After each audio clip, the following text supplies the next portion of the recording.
अस्सलाम वालेकुम स्टूडेंट्स, उम्मीद है आप सब लोग ठीक होंगे। मैं हूं रुतबा शकील और आज मैं आपको कराने वाली हूं class 7th English Gopal and the hilsa fish के क्वेश्चन आंसर्स। वीडियो स्टार्ट करने से पहले वीडियो को लाइक करें, कमेंट करें और अपने सारे फ्रेंड्स के साथ शेयर करें। और अगर आप चैनल पे नए हैं तो चैनल को सब्सक्राइब करें, बेल आइकन को भी ज़रूर प्रेस करें ताकि आपको आगे आने वाली सारी वीडियोज़ की नोटिफिकेशन मिल सके। तो बिना टाइम वेस्ट किए अपना वीडियो स्टार्ट करते हैं। Working with the text. Question number 1, Why did the king want no more talk about the Hilsa fish? बादशाह हिल्सा फिश के बारे में और ज़्यादा बात क्यों नहीं करना चाहता था? Answer, the king did not want to listen any more talk about the hilsa fish. बादशाह हिल्सा फिश के बारे में ज़्यादा बात नहीं करना चाहता था, ना ही वो सुनना चाहता था। Because everyone in the entire kingdom kept talking only about the Hilsa fish and this irritated the king. पूरे साम्राज्य में सिर्फ हिल्सा फिश के बारे में ही जिक्र हो रहा था और ये सब बादशाह को पसंद नहीं आ रहा था, इससे बादशाह इरिटेट हो रहा था। हिल्सा फिश मतलब एक मछली है, एक टाइप की मछली है। हिल्सा उसका उन मछलियों का नाम है, मतलब ये एक ब्रीड है। अलग अलग किस्म की ब्रीड होती है, जैसे ट्राउट, जैसे और कोई, ये भी एक ब्रीड है इसकी, इसका नाम है hilsa. Question number 2, what did the king ask Gopal to do to prove that he was clever? बादशाह ने गोपाल को क्या करने के लिए बोला ताकि वो ये साबित कर सके कि वो चालाक है? Answer, the king asked Gopal to prove that he was clever. बादशाह ने गोपाल से कहा, आप प्रूव करो कि आप क्लेवर हो, चालाक हो, so that while Gopal was on this challenge he would try as much as possible that people didn't speak anything about the Hilsa fish. जब वो इस चैलेंज पे था, मतलब जब गोपाल इस चैलेंज पे था, वो बहुत ज़्यादा कोशिश कर रहा था कि कोई भी शख्स उसको हिल्सा फिश के बारे में कोई भी सवाल ना करे। Question number 3, what 3 things did Gopal do before he went to buy his hilsa fish? Gopal ने कौन सी ऐसी 3 चीज़ें की अपनी हिल्सा फिश खरीदने से पहले? Answer, the 3 things that Gopal did before he went to buy his hilsa fish वर। नीचे दी गई है वो 3 चीज़ें जो गोपाल ने की पहले जब वो हिल्सा फिश खरीदने के लिए गया। पहली चीज़ क्या थी? ही हाफ शेव्ड हिज फेस। उसने अपने फेस पे शेव किया, लेकिन आधे फेस पे शेव किया। दूसरा, ही स्मेयर्ड ऐश ऑन हिज बॉडी। उसने अपने पूरे बदन पे राख मली। तीसरा, ही वो रैग्स। उसने फटे हुए पुराने जो मतलब गंदे कपड़े होते वो ही पहने। Question number 4, how did Gopal get inside the palace to see the king after he had bought the fish? जब गोपाल ने मछली खरीद के लाई थी, वो कैसे महल के अंदर दाखिल हुआ किंग को देखने के लिए, मतलब बादशाह को देखने के लिए? Answer, when he reached the palace. जब वो महल के पास पहुंचा, he told the guards that he wanted to meet the king. उसने गार्ड्स को बोला कि उसको बादशाह को मिलना है, मतलब जो बाहर होते हैं गार्ड्स, उन्हीं को बोला। The guard stopped him from going inside. उन्होंने उसको अंदर जाने से रोका। Gopal began to dance and sing loudly. वो नाचने लगा और जोर जोर से गाने लगा। The king heard the noise and ordered to get the man inside the palace. जैसे ही बादशाह ने वो आवाज़ें सुनी, उसने हुक्म दिया कि इस आदमी को अंदर लाओ। That's how he got inside the palace. इसी तरीके से वो महल के अंदर दाखिल हुआ।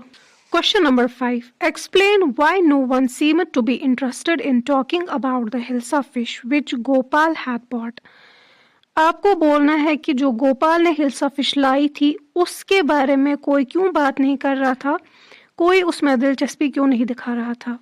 Answer, the reason why no one seemed to be interested in talking about the Hilsa fish which Gopal had bought was that people were more surprised by his appearance. जो गोपाल ने मछली खरीद के लाई थी, लोग उसके बारे में बात ही नहीं कर रहे थे, उसमें दिलचस्पी ही नहीं दिखा रहे थे, क्योंकि लोग बहुत ज़्यादा हैरान थे गोपाल के अपीयरेंस से, मतलब गोपाल के हुलिये से। Half shaved face. उसने अपना मुंह हाफ शेव किया था, आधा ही शेव किया था। ऐश ऑन द बॉडी। उसने अपने बदन पे ऐश मली हुई थी, राख मली हुई थी। And rags instead of proper clothes. और उसने फटे पुराने कपड़े लगाए हुए थे। This made them wonder what had happened to him.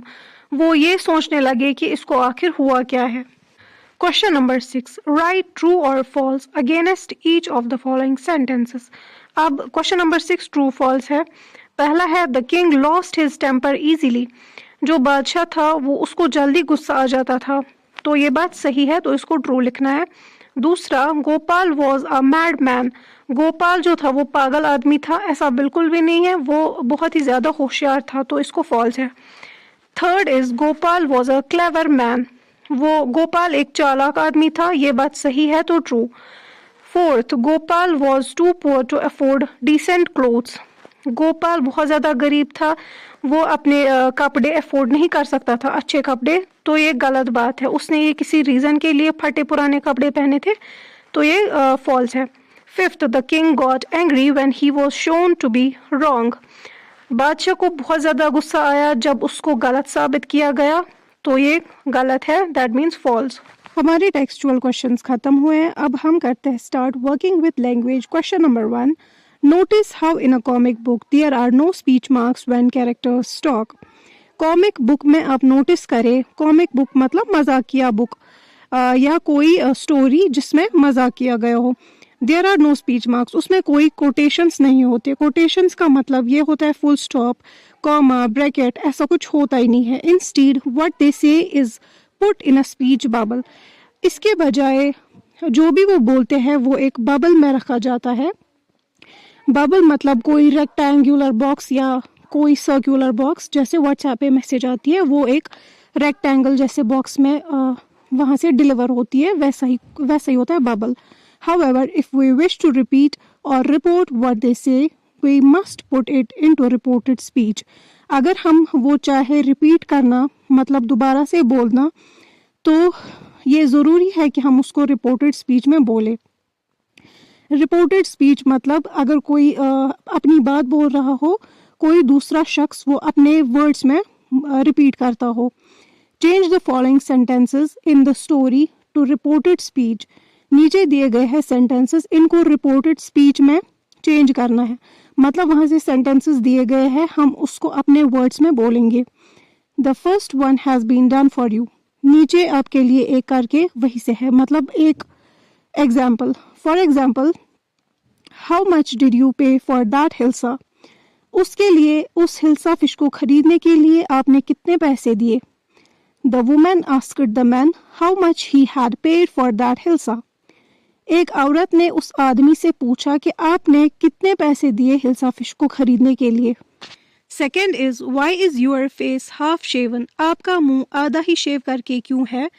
देखो इस क्वेश्चन में हमें ना ये पता है कि ये किसने बोला है, ना ये पता है कि किसको बोला, ये आधी ही बात है, तो इसका आंसर है Gopal's wife asked him why his face was half shaven, Gopal की बीवी ने उसको बोला आपका मुंह आधा ही शेव करके क्यों है। Third, I accept the challenge your majesty, मैं आपका चैलेंज एक्सेप्ट करता हूँ, कबूल करता हूँ। यूर मैजेस्टी हम किसी को रेस्पेक्ट देने के लिए यूज़ करते हैं, क्योंकि वो बादशाह था तो इसने इसको रेस्पेक्ट दी, मतलब गोपाल ने। Answer, Gopal told the king that he accepted the challenge, Gopal ने बादशाह को बोला कि मैं आपका चैलेंज एक्सेप्ट करता हूँ। Fourth, I want to see the king, मैं बादशाह को देखना चाहता हूँ। Answer, Gopal told the guards that he wanted to see the king, Gopal ने गार्ड्स को बोला कि वो बादशाह को देखना चाहता है।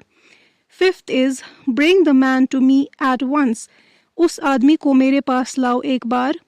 Answer, the king ordered the guard to bring the man to him at once, बादशाह ने उस गार्ड को ऑर्डर दिया, हुक्म दिया कि उस आदमी को मेरे पास लाओ एक बार। Question number 2. Find out the meaning of the following words by looking them up in the dictionary. Then use them in sentence of your own. नीचे दिए गए वर्ड्स को आप डिक्शनरी में ढूंढें और उनसे सेंटेंस बनाएं। पहला वर्ड है चैलेंज, दूसरा है मिस्टिक, तीसरा है कॉमिकल, चौथा है कोर्टियर, फिफ्थ है स्मेरिंग। तो पहला स्टार्ट करते हैं challenge. Radhika challenged Shama to the debate competition, challenge होता है किसी को चुनौती देना, तो राधिका ने शमा को चुनौती दी डिबेट कंपटीशन के लिए। दूसरा है mystic, some sages are considered to have mystic powers, mystic होता है वो कोई आदमी जिसने पूरी दुनिया छोड़ दी हो अपने रिलीजन को अपनाने के लिए, मतलब एक सेंट टाइप का होता है वो, मतलब मिस्टिक को सेंट भी बोलते हैं या बाबा उर्दू में। सम सेट्स are considered to have mystic powers, आधे सेज मतलब सेज होता है बाबा, पुजारी लोग, उनके पास मिस्टिक पावर्स होती है। Third is comical, Shin chain is a comical character. Comical मैंने आपको पहले भी बोला, कॉमिकल मीन्स मजाकिया, शिनचैन एक मजाकिया किरदार है। थर्ड इज कॉर्टियर, कॉर्टियर वो होता है, वो कोई शख्स होता है जिसको बादशाह का हुक्म मानना होता है और जो बादशाह को सलाह देता है। The courtier had to obey the orders of the king, courtier जो है उसको बादशाह के ऑर्डर्स फॉलो करने हैं, मतलब उसको बादशाह का हुक्म मानना है। फिफ्थ इज स्मेयरिंग, स्मेयरिंग मतलब कोई ऐसी चीज़ जो बदबूदार हो, मतलब जो स्टिकी हो, जो चिपक जाए। तो smearing oil before playing Holi helps in getting the colour off the skin easily. अगर आप होली से पहले स्मेयरिंग ऑयल लगाएंगे अपनी बॉडी पे तो उसकी वजह से जो होली का रंग है वो बदन से जल्दी रिमूव हो जाएगा, मतलब चला जाएगा। अब है पिक्चर रीडिंग। पिक्चर रीडिंग में पहला क्वेश्चन जो है वो पिक्चर्स दी गई है बुक में और वहाँ पे सेंटेंसेस दिए गए, वो बस आपको पढ़ने हैं, समझने हैं, उसमें कोई भी आंसर वगैरह नहीं लिखना है। तो हम दूसरे क्वेश्चन पे आते हैं। हमारा दूसरा क्वेश्चन है, now ask your partner questions about each picture. उन पिक्चर्स में जो दिया गया है उसके मुतालिक क्वेश्चंस यहाँ पे है। First question is where is the stag, stag कहाँ है? स्टैग माने मेल डेयर मतलब हिरन। Answer, the stag was by the side of a pond, जो हिरन है वो पॉन्ड के साइड मतलब तालाब के साइड में है। Second is what is he doing, वो क्या कर रहा है? Answer, he is watching his reflection in the water of the pond, वो अपनी परछाई देख रहा है पानी में। Third is does he like his antlers मतलब हॉर्न्स, क्या उसको अपने हॉर्न्स पसंद है, सींग पसंद है? Answer, yes he liked his antlers, हाँ उसको अपने सींग पसंद है। Fourth is does he like his legs, क्या उसको अपनी टांगे पसंद है? Answer, no he does not like his legs as they are very thin, नहीं उसको अपनी टांगे पसंद नहीं है क्योंकि उसकी टांगे बहुत ही ज्यादा कमजोर है। Fifth is why is the stag running, हिरन क्यों दौड़ रहा है? Answer, the stag is running because hunters are chasing it, वो इसीलिए दौड़ रहा है क्योंकि शिकारी उसके पीछे लगे हुए हैं। Sixth is he able to hide in the bushes, क्या वो झाड़ियों में छुप रहा है? Answer, no he is not able to hide in the bushes because his horns get stuck in the bushes, वो नहीं अपने आप को नहीं छुपा सकता है झाड़ियों में क्योंकि उसके जो सींग है वो अकड़ जाते हैं, अटक जाते हैं इन झाड़ियों में। Seventh is where are the hunters now, वो शिकारी अब कहाँ है? Answer, the hunters are behind the stag, शिकारी हिरन के पीछे है। Eighth is are they closing in on the stag, जब वो शिकारी इसका पीछा कर रहे थे तो वो उसके पास पहुंच रहे थे? Answer, yes they were getting closer to the stag, हाँ वो हिरन के बहुत ही ज्यादा करीब पहुंच रहे थे।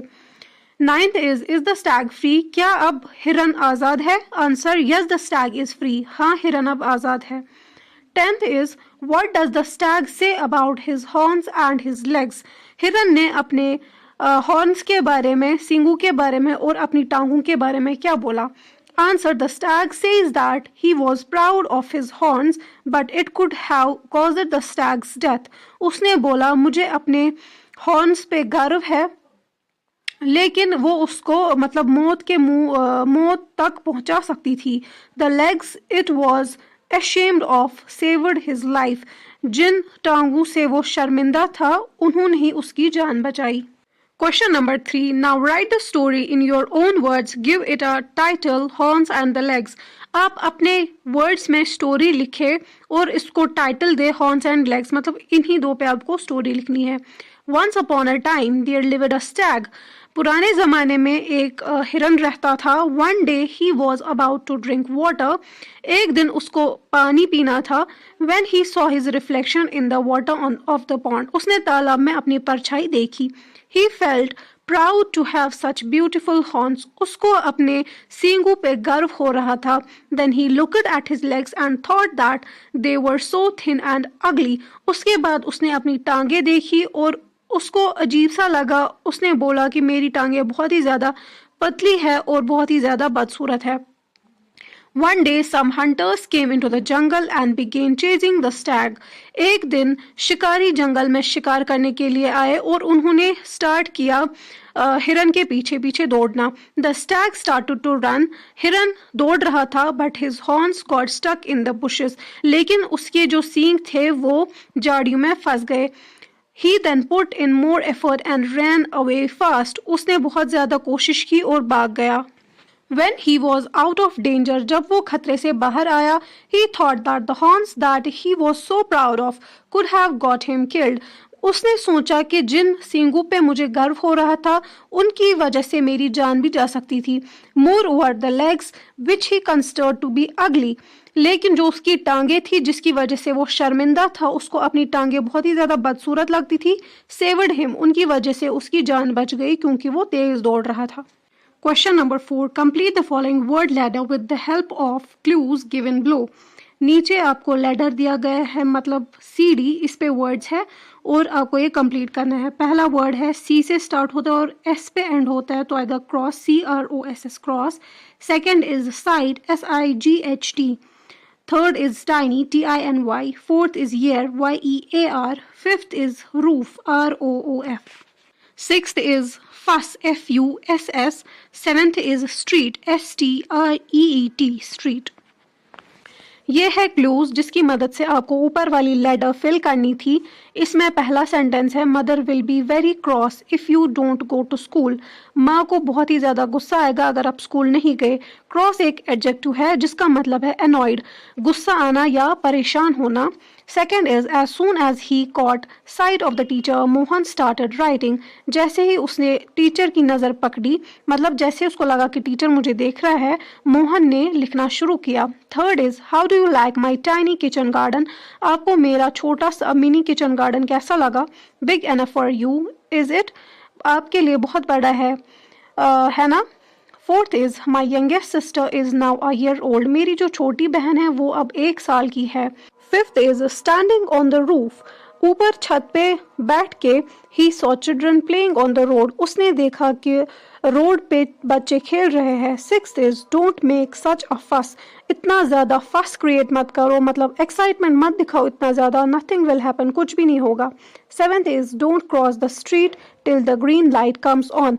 तब तक रोड क्रॉस मत करो जब तक कि ग्रीन लाइट नहीं आएगी. इसी के साथ हम अपने चैप्टर को करते हैं एंड. मिलते हैं अगले चैप्टर में किसी नेक्स्ट वीडियो में. तब तक के लिए अल्लाह हाफिज़.